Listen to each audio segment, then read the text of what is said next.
তো আসসালামু আলাইকুম গাইস, কেমন আছেন আপনারা সবাই? আশা করি অনেক বেশি ভালো আছেন। সো আপনাদের দোয়া এবং আল্লাহর রহমতে কিন্তু আমি অনেক ভালো আছি।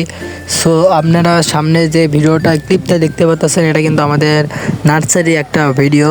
সো এখানে কিন্তু আমাদের বিভিন্ন ধরনের চারা গাছ কিন্তু রোপণ করা হয়, যেমন মরিচ, বেগুন, টমেটো, ফুলকপি, বাঁধাকপি, আরও বিভিন্ন ধরনের সবজি চারা গাছ কিন্তু আমরা এই নার্সারিতে রোপণ করে থাকি। সো আমাদের এই নার্সারিটা হইতেছে বগুড়া শেরপুর। আর আমরা কিন্তু এখান থেকে যে কোনো জেলায় কিন্তু কুরিয়ার মাধ্যমে চারা সার্ভিস দিয়ে থাকি।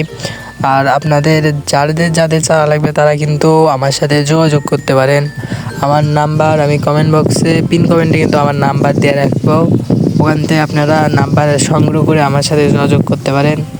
আর আপনাদের যতগুলো চারা লাগবে আমি সবগুলো চারা দেওয়ার চেষ্টা করব। আর আপনাদেরকে দেখা যাচ্ছে এখানে ভিডিও যে আমাদের চারাগুলো কীরকম কোয়ালিটির হয়ে থাকে।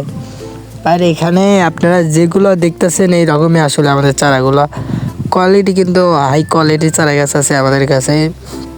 এর চেয়ে আবারও উন্নত জাতের ভালো চারা গাছও আমাদের কাছে আছে। আর এখানে যতগুলো চারা গাছ আছে আমাদের নার্সারিতে সবগুলো কিন্তু আমরা মাটিতেই কিন্তু বীজ দেই। মাটির চারা আসলে বলতে গেলে এটা সবগুলো মাটির চারা আমাদের। আর অনেকে বিক্রি করে দেখি কোকোভিটের চারা। ওগুলা কিন্তু রোদেতে রাখা হয় না, ওগুলা উপরে কাগজ দিয়ে রাখা হয়। কিন্তু আমাদের এখানে সেরকম কোনো নাই। আমাদের দিনের বেলা সব সময় এটা খোলা রাখা হয়, আর রাতের বেলা বৃষ্টি আসে এজন্য কিন্তু আমরা কাগজ দিয়ে ঢাকিয়ে দিয়ে আসি রাতের বেলার জন্যে।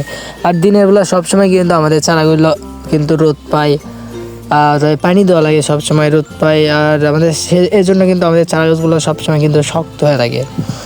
সো আপনাদের যাদেরই চারা লাগবে কৃষি ভাইদেরকে বলতেছি, সো আপনারা আমার সাথে যোগাযোগ করতে পারেন। আমার নাম্বার আমি কমেন্ট বক্সে দিয়ে রাখছি, ওখান থেকে নাম্বার নিয়ে আমার সাথে যোগাযোগ করতে পারেন।